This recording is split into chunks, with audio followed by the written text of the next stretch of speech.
운동선수들이 하는 훈련 가운데 하나는 그 분야에 있어서 최고의 선수를 자주 보는 것입니다. 그 선수의 스윙을 보든지 그 선수의 달리는 메커니즘을 보든지 아니면 그 선수가 공 던지는 것을 반복해서 보다 보면 자기도 모르는 사이에 그 움직임을 머릿속에 익히게 된다는 거죠. 그래서 목사들은 최고의 설교자들을 자주 봐야 됩니다. 그래서 그들의 언어와 생각하는 방식 그리고 그들의 영성을 배우게 되는 거죠. 우리와 같이 신앙을 가진 사람들이 만약에 영적인 싸움을 해야만 한다면 누구를 많이 보면 될까요? 지난 30여일간 구약에서 싸움을 한 수많은 사람들을 우리가 보았습니다. 모세와 여호수아와 사사들과 다윗 왕과 그 외 수많은 용사들이 있었죠.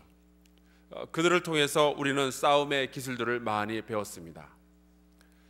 하지만 누가 뭐래도 제가 생각하기에 최고의 싸움꾼은 예수님입니다. 그 옛날 시라소니는 1대 40으로 싸워서 이겼다고 하죠.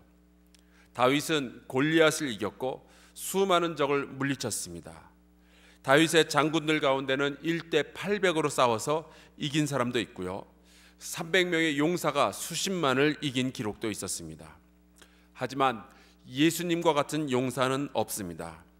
요한복음 16장 33절에 예수께서 이렇게 말씀하십니다. 이것을 너희에게 이르는 것은 너희로 내 안에서 평안을 누리게 하려 함이라. 세상에서는 너희가 환난을 당하나 담대하라. 내가 세상을 이겼노라. 단 한 분이서 온 세상과 겨루어서 이긴 분이 바로 예수님입니다. 그분이야말로 진정한 싸움꾼이고 능력자며 그분이야말로 우리의 사부이시고 스승이시고 주인이 되십니다. 오늘 우리가 읽은 말씀은 예수께서 싸우신 기록들 가운데 하나입니다. 성경에는 예수님께서 사랑의 구주이시고 자비로우신 분이시며 용서하시고 품으시고 긍휼이 많으신 분으로 묘사되어 있습니다. 하지만 때로 예수님은 싸울 때는 아주 과감하게 싸우셨습니다. 광야에서 마귀가 달라붙었을 때는요, 사탄아 물러가라 소리를 지르셨습니다. 귀신 들린 자를 만나셨을 때는 귀신을 꾸짖으며 쫓아내셨고요. 때로는 보수적인 바리새인들과 사두개인들 혹은 율법학자들과 대제사장들과 맞붙어서 대판 싸우기도 하셨습니다. 오죽하면 마태복음 12장 14절에 보니까 바리새인들이 나가서 어떻게 하여 예수를 죽일까 의논하거늘 이라고 기록하고 있겠어요. 예수님은 분명히 싸움꾼이었습니다. 오늘 우리가 함께 읽은 이 말씀 가운데 유대인의 명절인 유월절에는 모든 유대인들이 예루살렘에 가서 예루살렘 성전에서 예배를 드리는 것이 전통입니다. 그래서 예수님도 제자들과 함께 그 예루살렘으로 가죠. 그런데 그 성전 안에 들어갔다가 예수님의 눈에 불똥이 튀기 시작합니다. 성전 안에서 소와 양과 비둘기 파는 사람들 그리고 돈 바꾸는 사람들이 있는 것입니다. 하나님의 거룩한 성전에서 이윤을 남기는 장사를 하다니요. 그래서 예수님께서 한판 난리를 치십니다. 노끈으로 채찍을 만드사 양이나 소를 다 성전에서 내쫓았습니다. 그 말은 가만히 묶여있는 양과 소를 채찍으로 때려서 놀래킨 다음 이들이 후다닥 뛰어나가도록 만드셨다는 거죠. 제가 어릴 때 어린이 대공원에 있는 비둘기들을 놀래켜서 날아가게 한 적이 있었습니다. 먼저 먹이를 뿌려서 이 비둘기들을 유인한 다음 큰 소리를 내면서 그 가운데로 뛰어가는 거죠. 여러분들 해보신 적이 있습니까? 그러면은 비둘기들이 난리를 치면서 날아갑니다. 자주 할 것은 못 됩니다. 비둘기들은 날아가면서 분비물들을 떨어뜨리는 경우가 종종 있습니다. 6월절이라 성전 안에는 사람들도 참 많이 있는데 갑자기 양과 소들이 뛰어다니기 시작하면은 얼마나 소란스럽겠어요. 그리고 그 양과 소들의 주인들은 얼마나 당황스럽겠어요. 그 다음으로 예수께서 하신 일이 돈 바꾸는 사람들의 돈을 바닥에 쏟으신 겁니다. 옛날에는 지폐가 없었고 다들 동전이죠. 그런데 여러분 사람 많은 데서 돈 떨어뜨려 보셨습니까? 가끔 영화에 보면은 주인공이 도망을 갈 때 돈뭉치를 풀러서 사람이 많은데 던지는 경우가 있습니다. 그러면 사람들이 그 돈을 줍느라고 난리 법석을 떨 때 유유히 도망을 가는 거죠. 사람 많은데 동전이 떨어지는 소리도 요란하겠지만 그 수많은 사람들이 그 동전을 주우려고 덤벼들었다면 얼마나 소란스러운지 상상할 수 있습니다. 사람들도 사람들이지만 그 동전을 바꾸어 주던 사람들은 또 얼마나 화가 났을까요? 어떻게 해서 모은 동전들인데. 그리고 상을 엎으셨다 했습니다. 엊그제 제 막내 아들과 함께 중국집에서 짜장면을 먹는데 제 아들이 테이블 맞은편에 있는 의자에 발이 닿는다면서 자랑을 하더라고요. 자식 자라는 게 흐뭇해서 그냥 쳐다만 봤는데 그 의자를 가지고 장난을 치다가 이게 갑자기 뒤로 발락 넘어진 겁니다. 쾅 하고 넘어지는데 손님들이 짬뽕 드시다 말고 다 쳐다보고 종업원 뛰어오고 미안해서 혼났습니다. 의자만 넘어져도 이렇게 소란해지던데 동전 바꾸는 장사치에 상을 엎으셨으니 얼마나 큰 소리가 났겠어요. 문제는 그 다음입니다. 오늘 우리가 읽은 말씀은 마가복음 11장에도 나오는데요. 이 일로 인해서 대제사장들과 서기관들이 예수님을 어떻게 죽일꼬 하고 계획을 짜기 시작합니다. 제자들도 사태의 심각성을 깨달았습니다. 이건 예수님이 정말 큰 사고를 치신 거예요. 그때 그들의 머리에 스쳐 지나갔던 성경 말씀이 바로 시편 69편입니다. 다윗의 시인데 이런 말씀이 나오죠. 내가 주를 위하여 비방을 받았사오니 그리고 주의 집을 위하는 열성이 나를 삼키고. 그것이 제자들의 눈에 비친 싸움꾼 예수의 모습이었습니다. 그런데 여러분, 예수님은 자기의 생명을 내려놓고서라도 지키고 싶어하는 것이 있었습니다. 그것은 아버지 하나님의 성전을 거룩하고 정결하게 하는 것이었습니다. 아버지 하나님을 사랑하는 마음이 자기의 생명을 지키려 했던 그 마음보다 더 컸습니다. 그래서 그 열심히 자신을 삼켜서 죽음에 이를지라도 해야만 하고 싶은 일이 있으셨던 겁니다.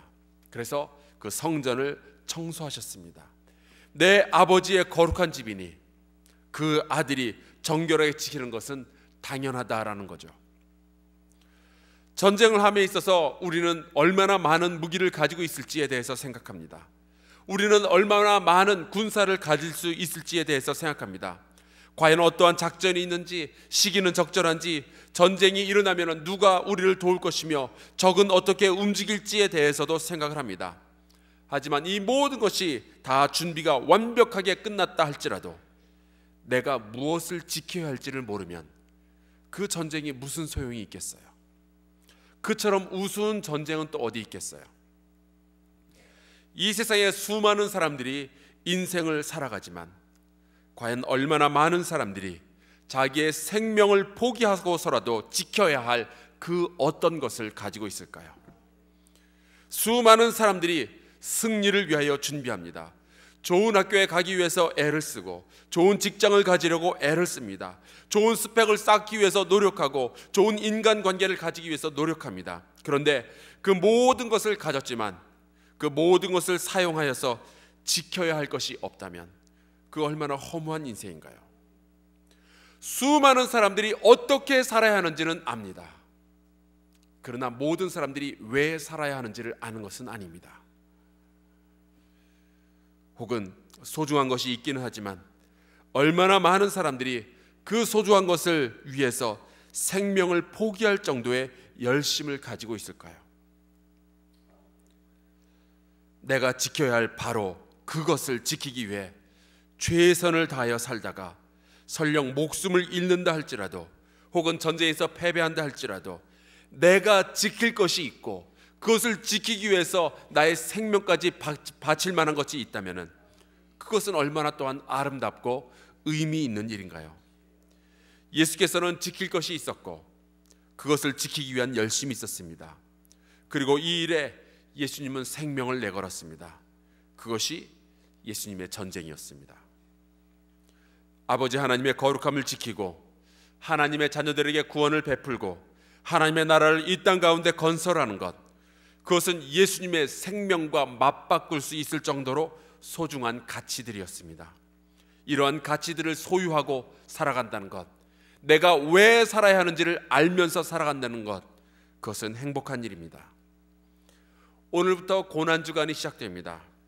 이 한 주간 동안 예수님의 고난에 동참하기 위해서 금식을 한다든지 아니면 오락을 금하는 것도 귀한 일입니다. 그러한 모든 일에 과연 나는 예수님처럼 내가 생명을 걸고서라도 지켜야 할 것이 있는지, 그런 가치들을 소유한 삶을 살아가고 있는지 함께 묵상해 보시기 바랍니다. 그것이 정의이든 사랑이든 진리이든 혹은 내 가족이든 그렇게 소중한 가치들을 위하여 나는 얼마나 열심을 내고 있는지 여러분들의 삶을 묵상해 보시기 바랍니다. 그리고 주님을 사랑한다는 그 의미는 그분이 소중히 여겼던 그것을 우리도 소중히 여긴다는 것을 의미합니다. 주께서는 그 성전을 거룩하게 하는데, 예배를 드려야 하는 그곳을 가장 깨끗하게 하는데 자기의 생명을 바쳤습니다. 그렇게 지켜진 하나님의 성전에서 우리가 오늘 예배를 드립니다. 우리는 어떻게 예배하고 있나요? 예수께서 소중하게 여기셨던 그것을 우리도 또한 소중하게 여기고 있나요? 예수께서 생명과 맞바꾸었던 그것으로 우리는 이제 예배하고 있는데, 그렇게 소중한 것을 우리는 얼마나 소중하게 지키고 있습니까? 우리 함께 이 시간에 같이 기도하며 나아가겠습니다. 이 세상에 수많은 사람들이 어떻게 살아야 할지에 대해서 이야기합니다. 그러나 모든 사람들이 다 왜 살아야 하는지에 대한 대답을 가지고 있지는 않습니다. 아버지 하나님이여, 오늘 우리 가운데 말씀으로 임하여 주사 나의 인생이 왜 이 세상 가운데 존재하고 있는지, 내가 왜 살아야 하는지에 대한 해답을 우리에게 허락하여 주사, 아버지 하나님, 우리도 예수 그리스도와 같은 삶을 살게 하여 주시옵소서. 예수 그리스도께서 소중하게 여기셨던 그 하나님 아버지 앞에 바쳐지는 예배를 우리도 소중하게 여기고, 오늘 하루 최선을 다해서 아버지 하나님께 가장 거룩하고 가장 아름답고 하나님께 감동을 드릴 만한 예배 드리게 하여 주시옵소서. 성령으로 우리를 도와주시옵소서. 이 기도의 소원의 제목을 가지고 우리 함께 동성으로 기도하며 주의 이름 크게 부르고 주 앞으로 나아갑시다. 주여! 아버지 하나님, 주께서 저희를 도와주시기를 간절히 바랍니다. 내 주